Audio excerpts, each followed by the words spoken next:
Welcome to True Crime Pulse, where we delve into the haunting stories of the most sinister crimes in small-town America. Today, we uncover the disturbing truth behind a sheriff's secret affair with a young woman that ends in tragedy, sending shockwaves through a quiet community and leaving unanswered questions in its wake. In this episode, we explore the chilling details of the case and the devastating consequences that followed. Rebecca Becky Caldwell, just 18 years old at her death, had grown up in Pine Bluff, Arkansas, a town with limited opportunities and harsh realities. Becky's life was filled with hardship as she struggled to support her father, Joe Ray Caldwell, who battled both alcoholism and liver cancer.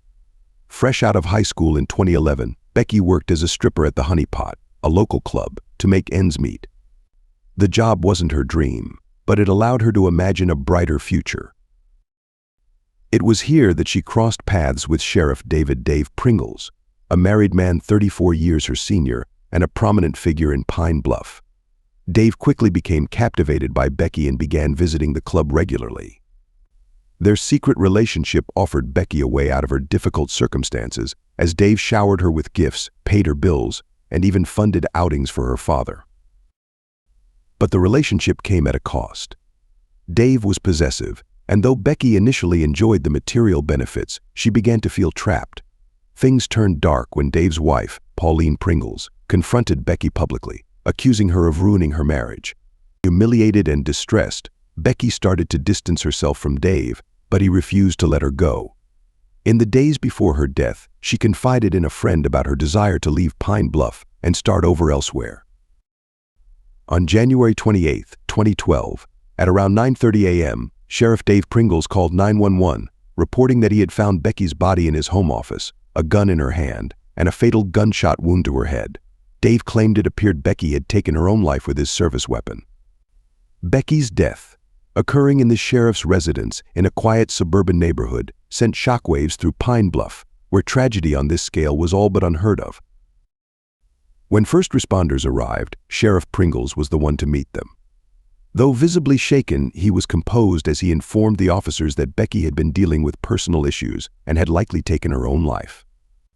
Deputy Marcus Burks was the first to enter the room where Becky's body lay. Later, he described the scene as deeply unsettling. Becky's body was slouched over the desk, her head resting against it, with a pool of blood beneath her chair. The sheriff's service revolver lay close to her hand. To an untrained eye, it might have looked like a clear suicide, yet Burks felt a lingering disbelief. How could someone so young meet such a sudden end? As he looked closer, his suspicions grew. Though there were no signs of a struggle, Becky's wrists showed visible bruising, and he noticed ligature marks around her ankles, suggesting she may have been restrained before her death. The gunshot's angle seemed wrong for a self-inflicted wound, heightening his doubts. Despite his connection to the sheriff, Burks couldn't ignore the troubling signs. He documented the scene, called the coroner, and shared his concerns with the investigative team. This was far from a straightforward case. Becky's death left Pine Bluff reeling. Those who knew her found it hard to believe that the rebellious young woman with dreams of escape had ended up dead in the sheriff's office. As word of the incident spread, the town prepared itself for a complex investigation. When Pine Bluff police arrived on January 28, 2012, they immediately noticed suspicious details. Some officers, including Deputy Burks, suspected there was more to Becky Caldwell's death than met the eye, while others were inclined to believe the sheriff's claim of suicide. The team was divided, with some investigators accepting Dave's account and others questioning it based on the unusual evidence.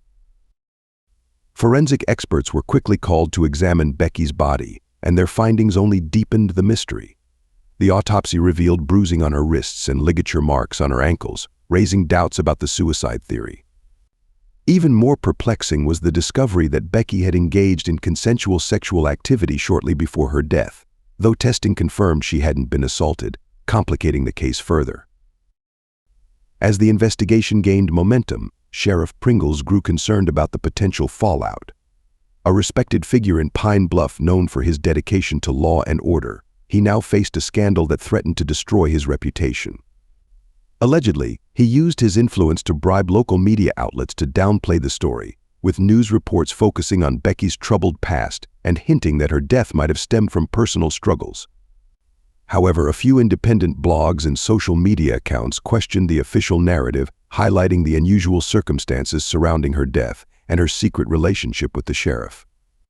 Though small in reach, these sources kept the public informed, as the official story only became murkier. As the investigation continued, tension within the police force mounted. Some officers felt strongly that the sheriff was concealing the truth, while others felt pressure to overlook potential inconsistencies. The case was becoming more complex, with the department divided as more evidence emerged. Sheriff Dave Pringles had cultivated an image in Pine Bluff, Arkansas, as a dedicated family man and firm enforcer of the law. Serving as county sheriff for over a decade, he was known for his stern stance on crime and regularly emphasized family values in his public addresses. A familiar face at First Baptist Church, Dave could be seen each Sunday sitting proudly in the front pew with his wife, Pauline, and their 3 children, earning respect in the community for his commitment to his family and the law. So when Becky Caldwell's body was discovered in his home office, the news sent shockwaves through Pine Bluff. During police questioning, Dave quickly denied any romantic involvement with the 18-year-old, portraying her instead as a stalker with a troubling fixation on him. He insisted that, as a faithful Christian, he would never cheat on his wife, especially not with someone so young. According to Dave, Becky had invented stories about them, even allegedly showing up at his office unannounced and calling him at all hours. He told investigators that he'd recognized signs of mental instability in Becky, drawing on a psychology class he'd taken years earlier to diagnose her as bipolar. Dave claimed Becky had shown signs of suicidal behavior, yet the investigators found no record of her seeking treatment for mental health issues. Her friends and co-workers disputed his claims, stating they'd never seen Becky act obsessed with or interested in him. While Dave's Christian image initially helped his credibility, cracks soon began to appear as police uncovered more details. The investigation took an unexpected turn when officers discovered that Pauline Pringles, Dave's wife, had been home on the night of Becky's death. Though not initially a suspect, her presence at the scene raised new questions. Pauline admitted she had been home that evening but claimed her memory was hazy, explaining that a mix of prescription drugs and alcohol had caused her to pass out on the living room rug. She confided that she'd turned to various substances in recent months, struggling to cope with the emotional strain of her husband's affair with Becky. Having supported Dave throughout his career, Pauline felt devastated upon learning about his infidelity. She began taking doctor-prescribed anxiety and sleep medications, but as these failed to numb her pain, she resorted to other drugs and alcohol to dull the constant feelings of betrayal. The turning point, Pauline revealed, came when she walked in on Dave and Becky having sex. This moment broke her, and she confronted her husband about his affair. Dave had begged for forgiveness, promising he would end the relationship, but Pauline felt trapped in a marriage that no longer resembled the partnership they once had. The discovery of Dave's betrayal left her feeling humiliated and angry. She felt abandoned by the man she had devoted her life to. Despite her fury, Pauline insisted to the police that she had never wished Becky any harm. She had confronted Becky just days before the murder, but according to Pauline, it was not to threaten her. Pauline claimed she had gone to the strip club where Becky worked to ask her to turn towards Christ and end the affair with Dave. Pauline said that she had pleaded with Becky to find another path, one that didn't involve destroying the family. Although the conversation had been heated, Pauline swore it had not escalated beyond words. Pauline's admissions left police questioning her role in the events of that night. While she portrayed herself as a heartbroken wife who had turned to drugs to cope with her husband's infidelity, her presence in the house and her confrontation with Becky raised suspicions. Investigators wondered whether Pauline's anger and drug-fueled haze could have led her to do something she couldn't remember, but without further evidence, they couldn't definitively link her to the murder. The investigation continued to focus on Pauline, but her drug use and memory lapses made it difficult to pin down the details of what had happened that night.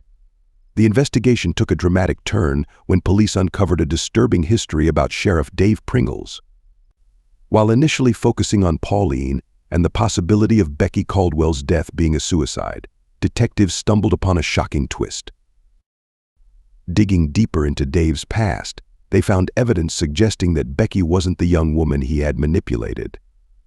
Dave had a troubling pattern of using his position of power to exploit vulnerable women, especially strippers and sex workers, many of whom were drawn into his orbit due to their difficult life circumstances. The first pieces of evidence to emerge were text messages between Dave and several women. These texts, many of which were sexually explicit, revealed a string of inappropriate relationships. It wasn't just Becky he had been involved with. Investigators uncovered phone records showing dozens of late-night calls to young women, some as young as 18, who worked at clubs or were struggling financially. Many of these women had histories of drug use or came from broken homes, making them easy targets for Dave's manipulative advances. Photos and videos soon followed. These images, found on Dave's phone, show him engaging in sexual acts with several women, most of them appearing to be barely out of high school. Detectives also found records of wire transfers and gifts Dave had lavished on these women, suggesting he had been using his wealth and power to buy their silence or cooperation. One photo in particular showed Dave with Becky having sex in a Walmart bathroom, solidifying the theory that their relationship had been more than just a fling. When confronted with this damning evidence, Dave's reaction was explosive. He became defensive and accused the police of fabricating the charges against him. He maintained his innocence, insisting that Becky had been stalking him and that he had never taken advantage of anyone.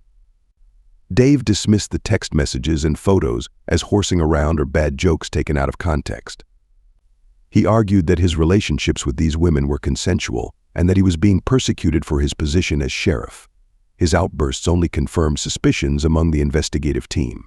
For the police, uncovering this history of exploitation was both shocking and infuriating. Many of them had known Dave for years, trusting him as a pillar of the community. Realizing that he had been abusing his authority to manipulate young, vulnerable women left many of the officers feeling betrayed. This revelation shifted the entire investigation, pushing detectives to look more closely at Dave's actions in Becky's case. As the investigation into Becky Caldwell's death deepened, police received multiple reports of a man matching Joe Ray's description walking around the Pringles residence in the days leading up to the murder. Joe Ray had a long criminal record, raising suspicions about his potential involvement in the case. His arrest history revealed that he was a seasoned con man, with a reputation for running elaborate schemes to cheat people out of money. Joe Ray had been arrested several times for fraud, identity theft, and various scams. One of his most notorious cons involved posing as a fake charity organizer, where he convinced people to donate money for non-existent causes. He also tricked elderly people into signing over their property to him, promising them help with their financial struggles, but leaving them penniless. His criminal past painted a picture of a man who could manipulate and deceive with ease. When questioned by police, Joe Ray claimed he had nothing to do with Becky's death. He told investigators that he had been around the Pringles house because he was waiting for Dave to take him to a strip club. According to Joe, he and Dave had plans to blow off some steam, and he had been in the area to catch a ride. He insisted he wasn't involved in anything shady and had no knowledge of what had happened to Becky. However, detectives soon uncovered another layer to Joe Ray's deceptions. Although he had been telling everyone, including his daughter and their church congregation, that he was suffering from terminal liver cancer, police found no medical records to support this claim. Joe had fabricated the entire illness to avoid working, living off his daughter, and generous donations from their church community. He had duped people into giving him money and support, all while pretending to battle a disease he didn't have. When confronted with this lie, Joe Ray became defensive and evasive. He denied that he had done anything wrong, claiming that people had offered him help out of the goodness of their hearts. But the police weren't buying his excuses. They pressed him further, pointing out how he had exploited his fake cancer diagnosis to avoid working and manipulate others. Joe's facade began to crack as he realized the extent of the evidence against him. For Joe Ray, being exposed as a fraud in common was deeply humiliating. He had built his life around deceiving others, and now the truth was finally catching up with him. The investigation into Becky Caldwell reached its climax when police uncovered crucial evidence that led them to arrest Dave Pringles for her murder. According to forensic analysis, Becky had been shot at close range with a small caliber handgun. The angle of the gunshot suggested she had been kneeling or sitting when the fatal shot was fired. Police suspected that Becky had been lured to the Pringles home, perhaps under the pretense of talking things out, only to be shot by Dave in cold blood. What finally tipped the scales in the investigation were inconsistencies in Dave's alibi and forensic evidence linking him to the crime scene. Investigators found traces of gunpowder on Dave's clothing, as well as fingerprints on the weapon that matched his. Surveillance footage from a nearby gas station placed him at the scene during the window of time when Becky was killed. Phone records also showed that Dave had called Becky multiple times the night of her death, despite his earlier claims that he hadn't spoken to her in days. As police gathered more evidence, they concluded that Dave had shot Becky in a fit of rage after she threatened to expose their affair to the media and his church community. Dave, a man known for his tough stance on crime and his image as a Christian family man, could not risk his reputation being ruined. He saw Becky as a threat that needed to be eliminated. When police confronted Dave with the evidence, his reaction was one of disbelief and defiance. He had spent years crafting a perfect image, and the idea that it could all come crashing down because of one woman enraged him. During his arrest, he maintained his innocence, insisting that Becky had been unstable and had likely taken her own life. However, the physical evidence told a different story, and Dave's protests fell on deaf ears. Pauline, Dave's wife, was devastated by the revelation. The reality that he had killed Becky shattered her. Pauline had already been struggling with her demons, turning to drugs to cope with the infidelity. But this was a blow she could not have anticipated. The man she thought she knew, a devoted husband and father, was revealed to be a cold-blooded murderer. The arrest of Dave Pringles sent shockwaves through their community. The man who had once preached about morality and righteousness was now exposed as a killer, leaving everyone to question how much they truly knew about him. During his murder trial, Dave Pringles attempted a bold and controversial defense, claiming that Becky Caldwell had taken her own life and he was being unfairly targeted. His defense, dubbed the suicide defense, centered on the argument that Becky had been mentally unstable, citing her history of drug use and emotional turmoil over their alleged affair. Dave insisted that he had not shot Becky and that her death was a tragic suicide. Taking the stand in his defense, Dave tried to paint himself as a victim of political conspiracy. At the time of Becky's death, he was running for sheriff, and he claimed that his opponents were using the case to ruin his reputation. "I've always been tough on crime," he testified, "and I've always stood up for Christian values. That's why they're coming after me." His defense attorney, Mark Tomlinson, argued that the evidence against Dave was circumstantial and that political motives were clouding the case. Prosecutor Michelle Grayson countered this argument by presenting the damning forensic evidence that linked Dave to the crime, including the gunshot residue found on his clothes and his fingerprints on the murder weapon. She emphasized that Dave had a clear motive. Becky was threatening to expose their affair, which would have destroyed his public image. Despite Dave's attempts to sway the jury with his claims of being a victim of political sabotage, the evidence was overwhelming. The jury deliberated for just 2 days before returning with a guilty verdict for second-degree murder.